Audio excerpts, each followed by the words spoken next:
Good morning students. आज के इस वीडियो में हम लोग हाइजेनबर्ग्स अनसर्टेनिटी प्रिंसिपल के बारे में डिस्कस करने वाले हैं। हाइजेनबर्ग्स अनसर्टेनिटी प्रिंसिपल का थोड़ा सा इंट्रोडक्शन आपको पिछले वीडियो में दे दिया है कि डी ब्रॉगली के इक्वेशन, हाइजेनबर्ग्स अनसर्टेनिटी प्रिंसिपल असल में बोर्स एटॉमिक मॉडल को बड़ा चैलेंज करता है और सबसे बड़ा चैलेंज जो है बोर्स एटॉमिक मॉडल को मिलता है हाइजेनबर्ग्स अनसर्टेनिटी प्रिंसिपल से ही। डी ब्रॉगली इक्वेशन में भी जो कहा था कि डी ब्रॉगली ने कहा कि कोई भी मूविंग ऑब्जेक्ट है, अगर कोई मैटर है, कोई पार्टिकल है, अगर वो मूव कर रहा है तो उसमें दोनों बिहेवियर होंगे, पार्टिकल नेचर भी होंगे और वेव नेचर भी होंगे। तो ये जब ड्यूअल बिहेवियर उसी के बेसिस पर कैलकुलेट भी किया, पिछले वीडियो में आपने देखा होगा कि उसमें कैलकुलेट भी किया है कि इलेक्ट्रॉन्स जो होते हैं उसमें वेव नेचर भी होते हैं और वो वेव नेचर कंसिडरेबल होते हैं। ऐसा नहीं है कि इतना निग्लिजिबल वेव नेचर आ गया इलेक्ट्रॉन के लिए। वो मैंने कैलकुलेट किया था कि अगर एक बंदूक की गोली है, बुलेट है, तो उसमें जो वेव नेचर होगा वो वेव नेचर बहुत ही कम होगा, वो कैलकुलेट नहीं किया जा सकता है, वो निग्लिजिबली स्मॉल होगा। लेकिन हम जब इलेक्ट्रॉन की बात करते हैं, एक इलेक्ट्रॉन में wave nature considerable wave nature होता है और इससे साफ साबित हो गया था ये बात कि इलेक्ट्रॉन लाइक पार्टिकल्स जो होते हैं उसमें ड्यूअल बिहेवियर होते हैं और बोर्स का एटॉमिक मॉडल जो है वो पूरा का पूरा बेस्ड है इलेक्ट्रॉन के पार्टिकल नेचर पे। और जब इलेक्ट्रॉन में वेव नेचर होगा तो निश्चित रूप से वो फेल हो जाएगा और ये पहला चैलेंज था। मैंने पिछले वीडियो में ये बात की थी आपसे। आज हाइजेनबर्ग्स अनसर्टेनिटी प्रिंसिपल के बारे में बात करेंगे और ये समझाएंगे आपको कि कैसे हाइजेनबर्ग्स अनसर्टेनिटी प्रिंसिपल आने के बाद बोर्स के एटॉमिक मॉडल को चैलेंज मिलता है और बोर्स का एटॉमिक मॉडल एकदम से फेल हो जाता है। बोर्स का एटॉमिक मॉडल इस बात पर आधारित है कि किसी भी एटम में न्यूक्लियस के चारों तरफ एक सर्कुलर पाथ होते हैं, सर्टेन सर्कुलर पाथ होते हैं और उन पाथ में, उन सर्कुलर पाथ में इलेक्ट्रॉन्स मूव करते रहते हैं विथ द कांस्टेंट स्पीड। ये बात हम लोगों ने की थी। तो अब हाइजेनबर्ग्स अनसर्टेनिटी प्रिंसिपल में अभी हम बात करेंगे उसके बारे में। ये कहा कि किसी भी इलेक्ट्रॉन लाइक पार्टिकल्स के लिए ये जो वेलोसिटी है या पोजीशन है वो दोनों एक साथ साइमल्टेनियसली एक्यूरेटली मेजर नहीं किया जा सकता है। तो इसका मतलब है कि we can not decide, we can not say anything about the path of the electron. तो जब इलेक्ट्रॉन का पाथ ही नहीं होता है तो न्यूक्लियस के चारों तरफ जिस सर्टेन पाथ की बात की गई बोर्स के एटॉमिक मॉडल में वो कैसे की गई, वो नहीं हो सकता है। और तब ये एकदम से डिस्कार्ड कर दिया गया बोर्स के एटॉमिक मॉडल को और हम उसके बाद क्वांटम मैकेनिकल मॉडल में आते हैं। और क्वांटम मैकेनिकल मॉडल का बेसिस भी यही है, डी ब्रॉगली का मैटर वेव और हाइजेनबर्ग्स अनसर्टेनिटी प्रिंसिपल, जिसके बेसिस पर दोनों ही प्रॉपर्टीज को इनकॉर्पोरेट करते हुए इरविन श्रोडिंगर ने एक मॉडल प्रपोज किया, एक मॉडल दिया जिसको हम लोग आज श्रोडिंगर का क्वांटम मैकेनिकल मॉडल के नाम से जानते हैं। और वो श्रोडिंगर का जो क्वांटम मैकेनिकल मॉडल है वह एक इक्वेशन पर आधारित है, H psi is equal to E psi, और उसको श्रोडिंगर वेव इक्वेशन कहते हैं। और वो आप सभी लोग जानते हैं कि मैंने पिछले वीडियो में भी आपको ये दिखाया था कि वो इक्वेशन है, उसको सॉल्व करने से हमको बहुत सारे रिजल्ट्स मिलते हैं, फाइंडिंग्स मिलते हैं, जिसको हम इंटरप्रेट करके बहुत सारे थियोरीज और प्रिंसिपल्स का रूप देते हैं उसको। तो ये बात हुई। अब हम हाइजेनबर्ग्स अनसर्टेनिटी प्रिंसिपल की बात करते हैं। दूसरी घटना है हाइजेनबर्ग्स uncertainty principle. Heisenberg's uncertainty principal में इन्होंने कहा था कि for electron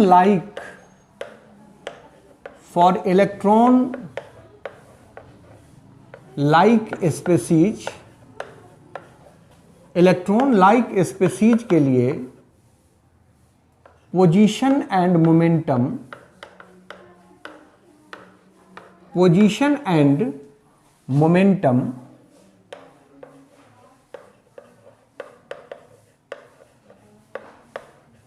can not B determined simultaneously.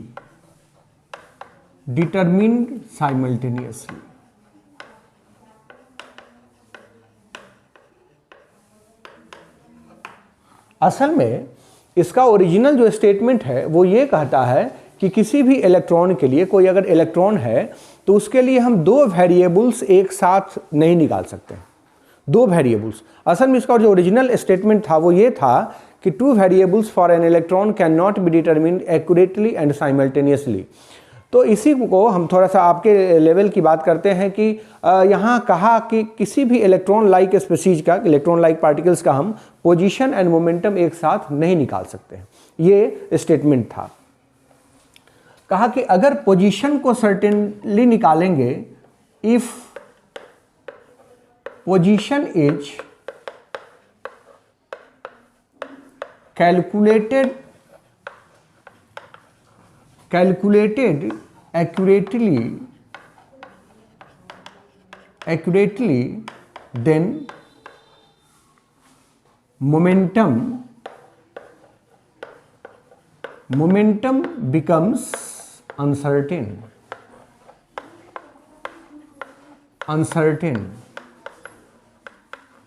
and vice versa,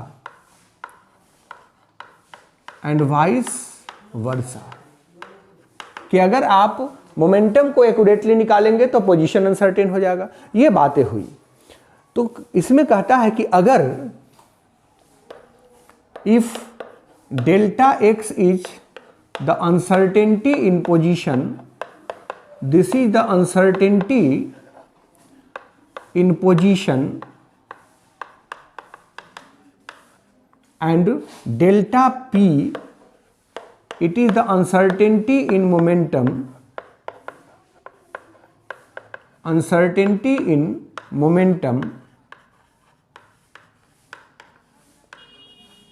then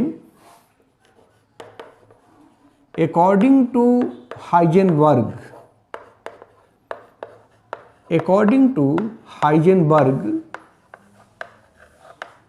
delta x into delta P ये लगभग बराबर होगा h/4 पाई के। ये मैथमेटिकल फॉर्म है अनसर्टेनिटी प्रिंसिपल का। Equation 1 is the mathematical form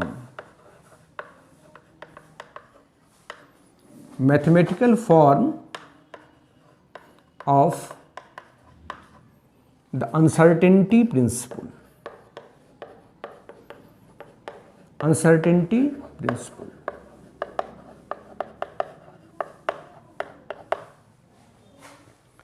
अब हम लोग ये जो h है ये आप जानते भी हैं प्लैंक्स कांस्टेंट है।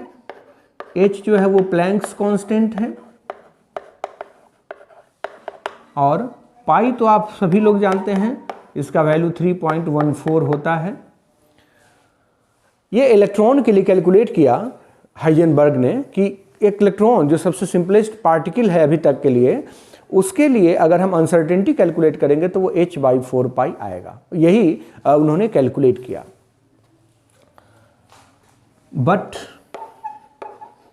This momentum is mass into velocity, so uncertainty in momentum अगर कैलकुलेट करते हैं तो अनसर्टेनिटी इन m भी होगा। मास तो अनसर्टेन हो नहीं सकता है तो वेलोसिटी अनसर्टेन हो सकता है। तो अगर हम अनसर्टेनिटी प्रिंसिपल को लिखें इसके टर्म में फ्रॉम इक्वेशन 1 तो हो जाएगा delta x into m delta v nearly equal to h/4 pi. थोड़ा सा और इसको इलाबरेट करते हैं। Delta x into delta v nearly equal होगा h/4 पाई m के। इक्वेशन 2। अब यहां इक्वेशन 2 में देख लीजिए, हम इसकी मदद से एक दूसरा स्टेटमेंट दे सकते हैं। From equation 2 we can give another statement of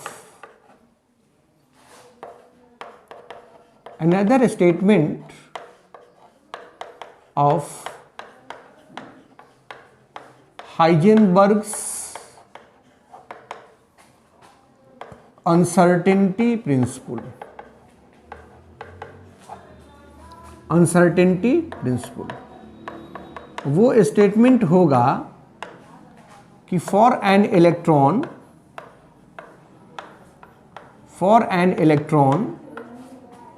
position and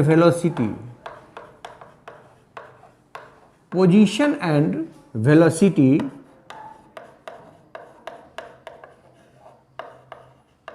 cannot be determined simultaneously and accurately. Simultaneously and accurately. तो अब बात और भी विकट हो गई कि अगर हम इलेक्ट्रॉन का पोजीशन और वेलोसिटी दोनों हम नहीं निकाल सकते हैं, तो जरा सोचिए कि हम उसका पाथ कैसे डिसाइड कर सकते हैं। किसी भी ऑब्जेक्ट, कोई भी मूविंग ऑब्जेक्ट है, उसका अगर हम पाथ डिसाइड करना चाहते हैं तो हमें उसका पोजीशन एंड उसका वेलोसिटी मालूम होना चाहिए। अगर हमें पोजीशन और वेलोसिटी दोनों मालूम नहीं है एक साथ, तो हम उसका पाथ डिसाइड नहीं कर सकते हैं। और ये सबसे बड़ा चैलेंज था बोर्स एटॉमिक मॉडल के सर्टेन पाथ के कंसेप्ट को।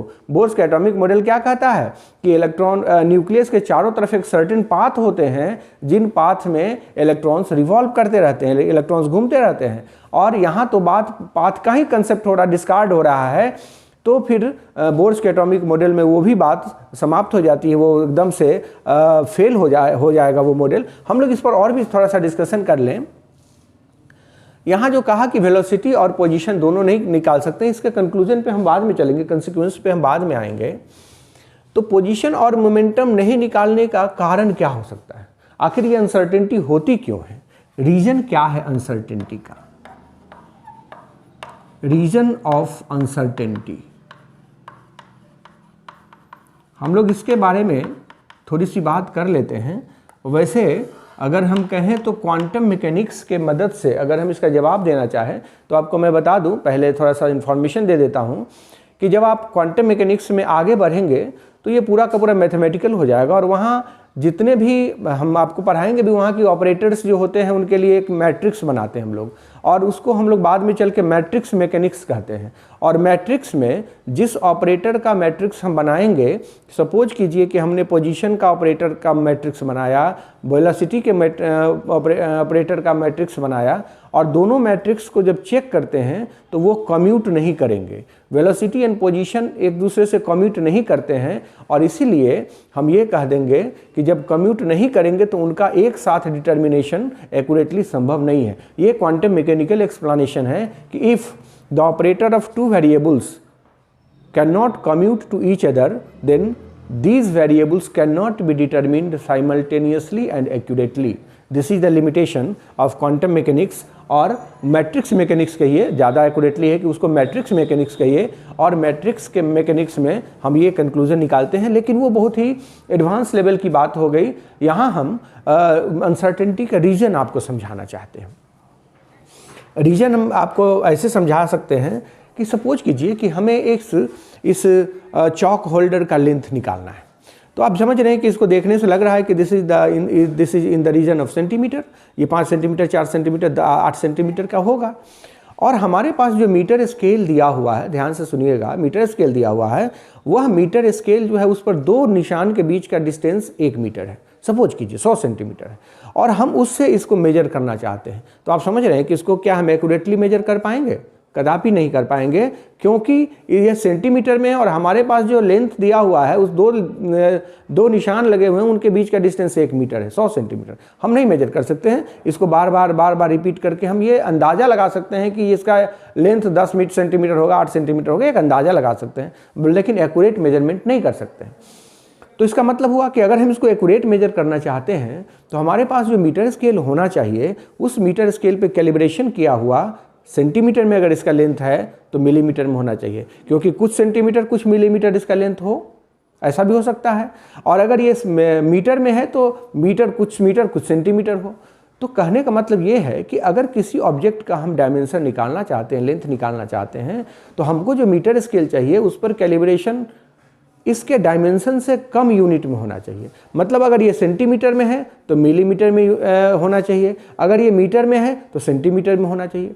तो कुल मिलाकर ये कहना चाहते हैं कि अगर हमको किसी भी ऑब्जेक्ट का लेंथ मालूम करना है तो उसके लिए जो मीटर स्केल चाहिए, उस मीटर स्केल पे कैलिब्रेशन छोटे यूनिट में हो in comparison to the size of the object.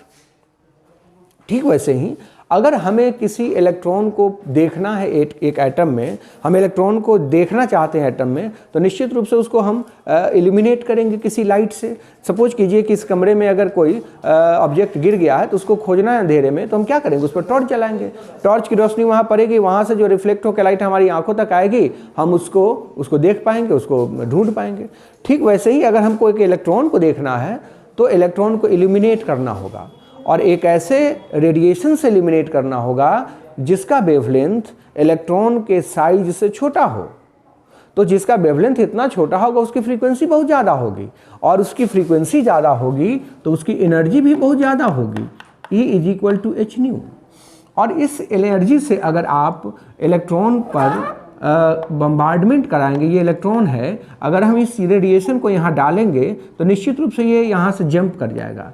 ये फोटो इलेक्ट्रिक इफेक्ट में मैंने आपको समझाया हुआ है कि अगर हम किसी रेडिएशन से, वैसा रेडिएशन जिसकी एनर्जी बहुत ज़्यादा है, उस रेडिएशन से अगर हम इसको इल्यूमिनेट करते हैं, इस पर रोशनी डालते हैं इस इलेक्ट्रॉन पे, तो इलेक्ट्रॉन वहाँ से जंप कर जाएगा, और जंप करेगा तो इसका वेलोसिटी भी बदल जाएगा और पोजीशन भी बदल जाएगा। तो हम अगर पोजीशन मेजर करने चलेंगे वेलोसिटी गलत हो जाएगा, और वेलोसिटी पर ध्यान केंद्रित करेंगे तो पोजीशन गलत हो जाएगा। मतलब हम दोनों एक साथ नहीं निकाल सकते हैं। इसका ये मतलब हुआ, इस डिस्कशन से मैं ये कंक्लूजन निकाल सकता हूँ कि ये जो अनसर्टेनिटी है, uncertainty in the measurement of position,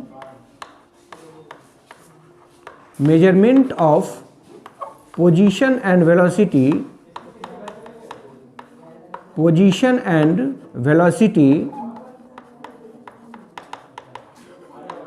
is not due to the error in instrument। ये इंस्ट्रूमेंटल एरर के कारण नहीं हो रहा है, जबकि but it is due to the nature of electron, but it is due to the nature of electron। यह electron का नेचर है, और आप समझ रहे हैं कि जो नेचर है वो कभी बदला नहीं जा सकता है। इसका मतलब है कि इस अनसर्टेनिटी को हम मिनिमाइज नहीं कर सकते हैं। इस अनसर्टेनिटी को मिनिमाइज नहीं किया जा सकता है। किसी भी कंडीशन में ये अनसर्टेनिटी रहेगी, और जब ये अनसर्टेनिटी रहेगी तो हम इलेक्ट्रॉन का सर्टेन पाथ डिसाइड नहीं कर सकते हैं। इस पर हम आएंगे, कंसिक्वेंस पे आएंगे, लेकिन अभी आपको इतना समझा दिया मैंने कि ये हमारे किसी इंस्ट्रूमेंटल एरर के कारण नहीं है। This is due to the nature of electron and hence it can not be minimize, it can not be sorted out. और ये अनसर्टेनिटी रहेगी मेजरमेंट में, और इसलिए हम कहते हैं कि बोर्ड्स के एटॉमिक मॉडल को सबसे बड़ा चैलेंज इसी से लगा, और हम उसके कंसिक्वेंस पर भी आने वाले हैं। एक बात समझ लीजिए कि बोर्ड्स का ये जो अनसर्टेनिटी प्रिंसिपल है, इसमें एक बात समझनी होती है कि अनसर्टेनिटी प्रिंसिपल वैलिड होगा अगर पोजीशन और वेलोसिटी एक एक्सिस पर ही मेजर किया जाए। Uncertainty principle is valid only when position and velocity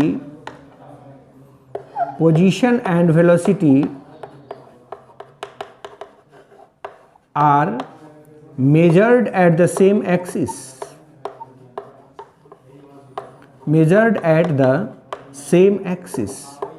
ये सेम एक्सिस पर मेजर किए जाने चाहिए। अगर ये डिफरेंट एक्सिस पर मेजर किए गए, पोजीशन हम एक्स एक्सिस पर मेजर कर रहे हैं और वेलोसिटी वाई एक्सिस पर मेजर कर रहे हैं, तो अनसर्टेनिटी नहीं होगी। अनसर्टेनिटी तभी होगी जब वो दोनों सेम एक्सिस पर मेजर किए जाएंगे। तो ये बात हुई अनसर्टेनिटी प्रिंसिपल के बारे में, मैंने केवल इंट्रोड्यूस किया है। अब हम इसके कंसिक्वेंस पर चलते हैं। हाइजेनबर्ग्स अनसर्टेनिटी प्रिंसिपल का लिमिटेशन मैंने आपको समझा दिया है कि ये तभी अनसर्टेनिटी होगी, ये तभी कंसिडरेबल होगा अगर हम दोनों वेरिएबल्स सेम एक्सिस पर मेजर करेंगे। मीनिंग देयर बाई कि अगर हम वेलोसिटी एक्स एक्सिस पर निकाल रहे हैं तो उसका मोमेंटम या पोजीशन वेलोसिटी अगर एक्स एक्सिस पर निकाल रहे हैं तो पोजीशन भी एक्स एक्सिस पर ही निकालना होगा, तभी अनसर्टेनिटी होगी। अगर ये दोनों अलग अलग एक्सिस पर कैलकुलेट किए गए तो अनसर्टेनिटी नहीं होगी। तब उस केस में हम दोनों ही वेरिएबल को एक्यूरेटली एंड साइमल्टेनियसली निकाल पाएंगे। ये बात हुई, ये लिमिटेशन मैंने आपको समझा दिया। अब सवाल ये है कि ये जो हाइजेनबर्ग्स अनसर्टेनिटी प्रिंसिपल है ये कैसे पार्टिकल्स के लिए एप्लीकेबल होते हैं। तो इसको भी हम मैथमेटिकली कैलकुलेट करके देख सकते हैं कि ये जो अनसर्टेनिटी है वो केवल और केवल इलेक्ट्रॉन के लिए ही एप्लीकेबल है। अगर कोई दूसरा पार्टिकल उसमें डाल दिया जाए तो ये अनसर्टेनिटी नहीं होगी। और तब हम देखेंगे कि इसके कंसिक्वेंस क्या हुए, इसके परिणाम क्या हुए। तो हमें ये समझना है आज कि अनसर्टेनिटी प्रिंसिपल कैसे पार्टिकल्स के लिए एप्लीकेबल होते हैं। तो हम यहाँ कैलकुलेट करते हैं for a particle having mass 10 to the power -6 ग्राम। इतना ग्राम, एक माइक्रोग्राम इसको कहेंगे हम, 1 माइक्रोग्राम इस पार्टिकल का अगर यह पार्टिकल अगर एटम में है, प्रेजेंट इन एन एटम, किसी एटम में एक पार्टिकल है जिसका मास है 1 माइक्रोग्राम। तो 1 माइक्रोग्राम तो बहुत कम हुआ, माइक्रो लेवल में ये बात हम कर रहे हैं, बहुत ही छोटा पार्टिकल हुआ ये। हम उस पार्टिकल को एटम में डाल रहे हैं। सपोज कीजिए कि वो एटम में प्रेजेंट है जिसका मास 10 to the power -6 ग्राम है। तो किलोग्राम में इन kg it will be 10 to the power -9 kg, यही होगा। ठीक है, इतना kg उसका मास है। यह पार्टिकल किसी एटम में प्रेजेंट है। तो एटम में अगर प्रेजेंट है, सपोज कीजिए कि यहाँ न्यूक्लियस है, तो कहाँ होगा, इसी रीजन में ये प्रेजेंट होगा। तो एटम का जो रेडियस है, एटॉमिक रेडियस, ये 10 to the power -10 मीटर होता है। तो अगर हम मैक्सिमम अनसर्टेनिटी माने पोजीशन में, अगर हम पोजीशन में द मैक्सिमम अनसर्टेनिटी सपोज करें तो कितना, जितना स्पेस हमारे पास अवेलेबल है उतना हम कह सकते हैं कि the maximum possible uncertainty, the maximum possible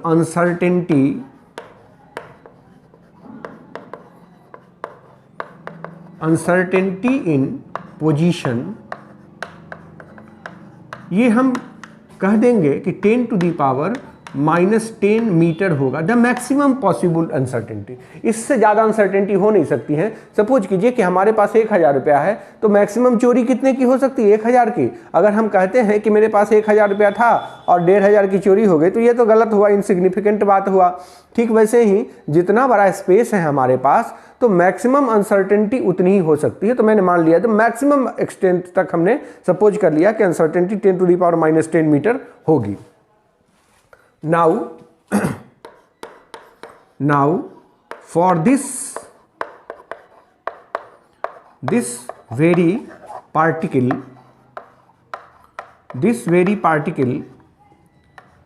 the uncertainty in velocity,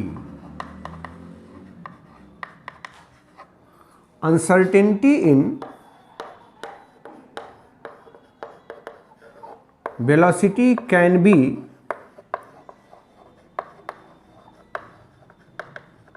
calculated as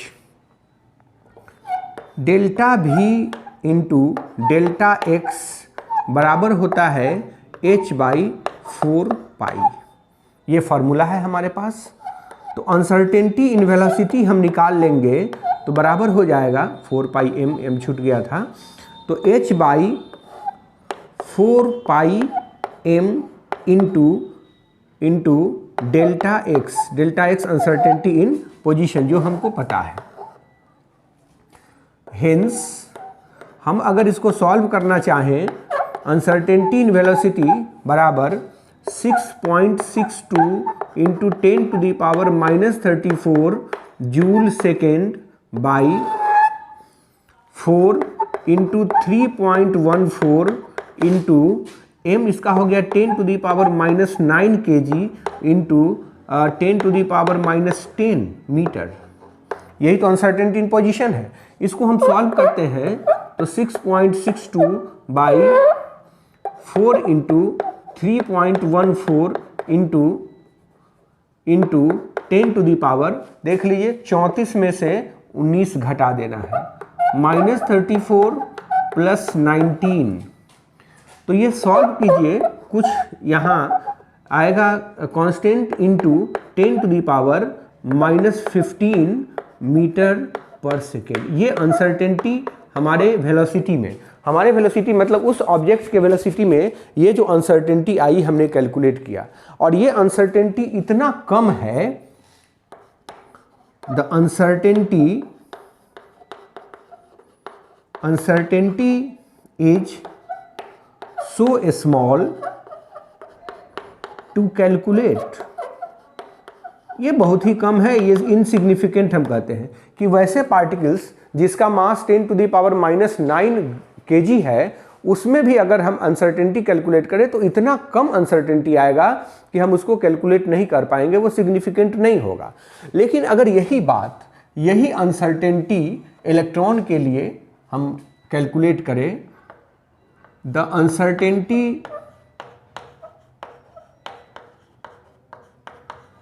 uncertainty in velocity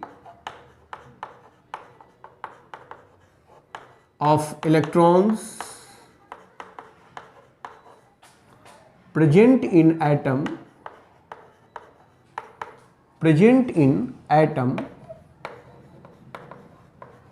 अगर हम कैलकुलेट करें तो देखिए अनसर्टेनिटी इन पोजीशन तो उसमें भी 10⁻⁻10 मीटर माना जा सकता है। अनसर्टेनिटी इन वेलोसिटी हम कैलकुलेट कर लेंगे और h और 4 पाई का वैल्यू तो मालूम है। Now delta x uncertainty in position into uncertainty in velocity, ये बराबर होता है h बाई 4 पाई m। तो अनसर्टेनिटी इन वेलोसिटी अगर हम निकालना चाहते हैं तो h by 4 pi m into delta x uncertainty in position. हम इसको सॉल्व कर लें, 6.62 into 10⁻⁻34 joule second by 4 into 3.14 into m, 9.1 into 10⁻⁻31 into 10⁻⁻10, यही तो हुआ। अब इसको हम अगर सॉल्व कर लें तो ये कांस्टेंट इंटू 10⁻⁻34 प्लस 31 प्लस 10, तो ये आएगा किस ऑर्डर में, 10⁻, ये 10 41 4 7 मीटर पर सेकेंड। देखिए ये अनसर्टेनिटी कितना बड़ा है। इस न्यूमेरिकल वैल्यू से हम ये कंक्लूड कर सकते हैं, this indicates that uncertainty is significant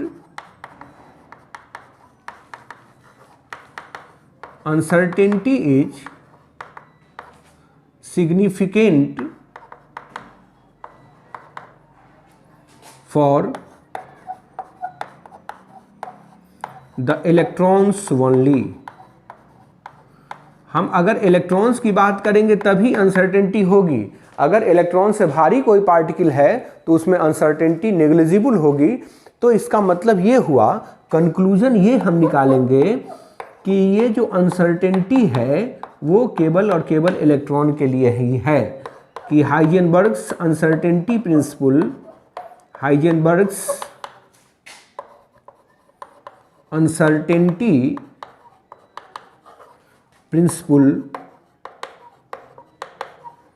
is applicable for electrons only. ये केवल और केवल इलेक्ट्रॉन्स के लिए ही एप्लीकेबल है। तो अब ये इलेक्ट्रॉन के लिए एप्लीकेबल है, और पिछले डिस्कशन में मैंने ये आपको समझा दिया था कि इलेक्ट्रॉन में जो ये अनसर्टेनिटी हो रही है वो हमारे मेजरमेंट के कारण नहीं है, हमारे इंस्ट्रूमेंटल एरर के कारण नहीं है, ये इलेक्ट्रॉन्स का नेचर है। तो इलेक्ट्रॉन के नेचर के कारण है तो ये अनसर्टेनिटी रहेगी, और अगर ये अनसर्टेनिटी रहेगी तो फिर जो बोर्स का मॉडल है वो नहीं रहेगा, ये फेल होना ही है उसको, उस पर सवालिया निशान लगेंगे और उसका जवाब नहीं मिलेगा, और जवाब नहीं मिलेगा तो वो फेल होगा। तो इस तरह से हम लोग कैलकुलेट कर लिए कि ये जो अनसर्टेनिटी है मेजरमेंट में, जो वेलोसिटी और इसको निकालने में, वेलोसिटी एंड पोजीशन को निकालने में जो अनसर्टेनिटी है वो इलेक्ट्रॉन के लिए सिग्निफिकेंट है, और बाकी अगर कोई दूसरा पार्टिकल हम लेते हैं जो इलेक्ट्रॉन से थोड़ा भी भारी है तो उसके लिए इसका कोई मीनिंग नहीं है। ये हम लोग यहाँ से कंक्लूजन निकाल सकते हैं। अब कंसीक्वेंस क्या हुए, हाइजेनबर्ग्स अनसर्टेनिटी प्रिंसिपल का कंसीक्वेंस क्या हुआ, हमको ये समझना है। कंसीक्वेंस का मतलब हुआ कि उसके परिणाम क्या हुए। तो हाइजेनबर्ग्स अनसर्टेनिटी प्रिंसिपल आपने समझ लिया है, और उसके परिणाम हम लोग डिस्कस कर लेंगे कि उसके कंसीक्वेंस क्या हुए, और उन्हीं कंसीक्वेंस के बाद एक नया मॉडल आएगा जिसका नाम होगा quantum mechanical model. Consequences of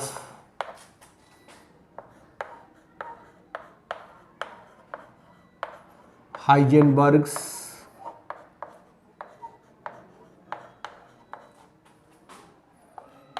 uncertainty principle। Heisenberg's uncertainty principle के कंसीक्वेंस, इसके परिणाम क्या हुए हम लोग ये समझ लें। पहला कंसीक्वेंस हुआ कि concept of certain path, concept of certain path, certain path around the nucleus in an atom has been discarded out, has been discarded out।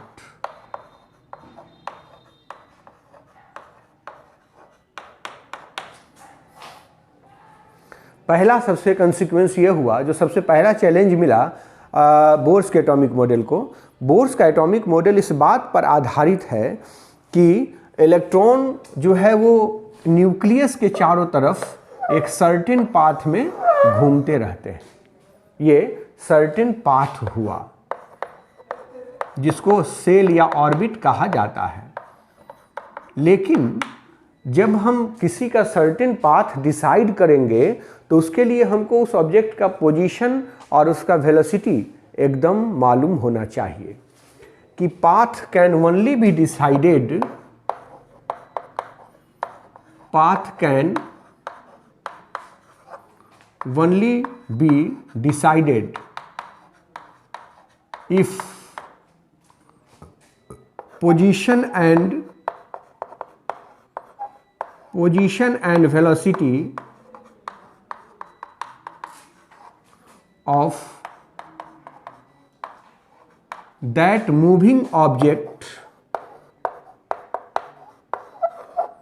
that moving object is known with certainty,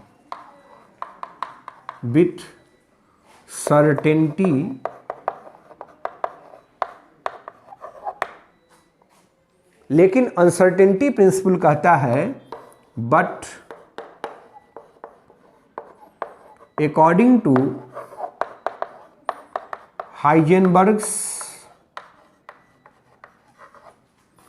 Heisenberg's uncertainty principle,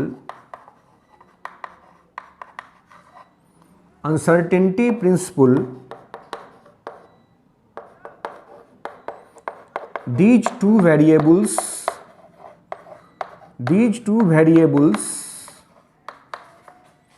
cannot be determined simultaneously.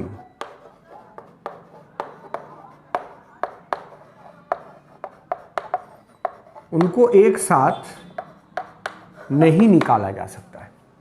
इसका मतलब हम किसी का path decide नहीं कर सकते हैं। Hence, there is no certain path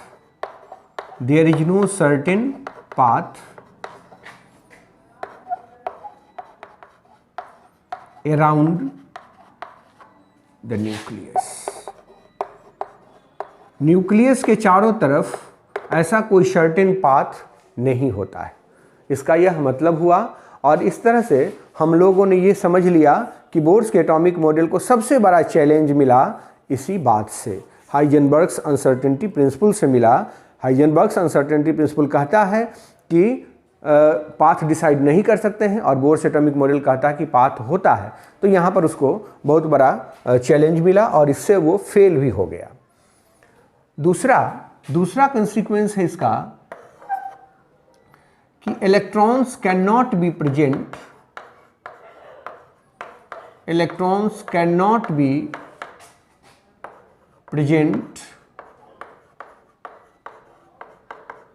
in the nucleus. Electron nucleus में प्रेजेंट नहीं हो सकता है। इलेक्ट्रॉन न्यूक्लियस में नहीं रह सकता है। हम लोग ने अभी तक जो पढ़ा है, अभी तक जो हमारे दिमाग में आइडिया है वो ये है कि इलेक्ट्रॉन न्यूक्लियस के बाहर होते हैं और न्यूक्लियस के भीतर प्रोटॉन न्यूट्रॉन होते हैं।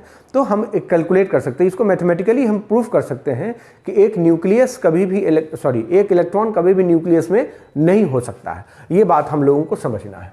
तो उसके लिए हम मान लेते हैं, suppose electron is present in the nucleus. Electron is present in the nucleus.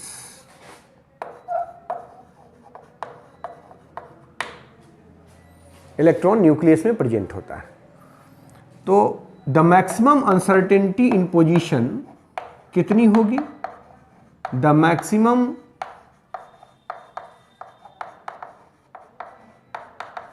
Uncertainty in position ये हो जाएगा साइज ऑफ न्यूक्लियस। न्यूक्लियस के साइज के बराबर होगा अनसर्टेनिटी, और वो होगा 10 to the power -15 मीटर। 1,00,000 गुना छोटा होता है न्यूक्लियस एटम से। Now uncertainty in velocity. Velocity में जो अनसर्टेनिटी होगी डेल्टा भी बराबर होगा h/4πm e into delta x. इसका वैल्यू डाल देते हैं 6.62 into 10 to the power -34 joule second by 3.14 into 4, ठीक है, into 9.1 into 10 to the power -31 kg into 10 to the power -15, इतना मीटर। कैलकुलेट कीजिए 6.62 by 4 into 3.14 into 9.1 into 10 to the power -34 + 31 और plus 15, तो ये सॉल्व करेंगे हम तो कुछ आएगा यहाँ इंटू 10 टू दी पावर, ये हो जाएगा कितना 46 में 34, 12 मीटर पर सेकेंड। आप समझ सकते हैं कि ये जो वैल्यू है वो लाइट के स्पीड से भी ज़्यादा है। Uncertainty is greater than the speed of light. और आप सभी लोग समझते हैं कि दुनिया का कोई भी ऑब्जेक्ट लाइट के स्पीड से ज़्यादा नहीं चल सकता है, स्पीड में नहीं चल सकता है ज़्यादा स्पीड में। तो इसका मतलब ये हुआ कि हमारे पास हुआ 1000 और चोरी हो गई 2000 की, ऐसा नहीं हो सकता है। स्पीड मैक्सिमम हो सकती है लाइट के स्पीड के बराबर, और ये उससे भी ज़्यादा हो गया, अनसर्टेनिटी उससे ज़्यादा गलती हो गई तो ये इनसिग्निफिकेंट हुआ। और इससे हम लोग ये कैलकुलेट करते हैं, ये कंक्लूजन निकालते हैं कि इलेक्ट्रॉन कभी भी किसी भी एटम के न्यूक्लियस में नहीं हो सकता है, इलेक्ट्रॉन न्यूक्लियस में नहीं रह सकता है। ये हाइजेनबर्ग्स अनसर्टेनिटी प्रिंसिपल का एक बहुत बड़ा कंक्लूजन हुआ। तो आपने ये समझ लिया है इतने सारे कंक्लूजन, इतने सारे डिस्कशन से कि बोर्स का एटॉमिक मॉडल अब फेल हो चुका है।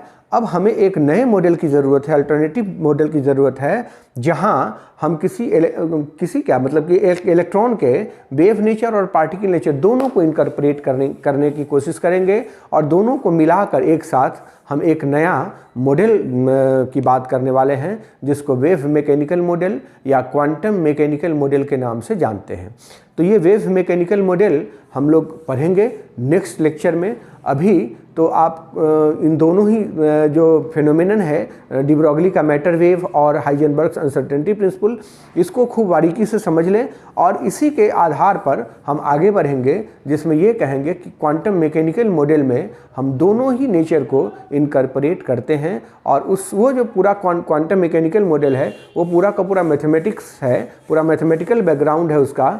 और मैथमेटिकल उतना हम करेंगे नहीं, लेकिन थोड़ा बहुत तो बात करेंगे ही मैथमेटिकल कैलकुलेशंस की, जिसके बेसिस पर हम एटम का शेप, एटॉमिक ऑर्बिटल का शेप निकाल सकेंगे, उनकी एनर्जी निकाल सकेंगे, और उनका इलेक्ट्रॉनिक कन्फिग्रेशन कैसे लिखेंगे ये पता कर पाएंगे, उनकी एनर्जी के बारे में क्यों किसकी एनर्जी ज़्यादा होती है कम होती है, इन सारी की सारी बातों पर हम खूब चर्चा करेंगे। और वो बड़ा ही परफेक्ट मॉडल है अभी तक के लिए।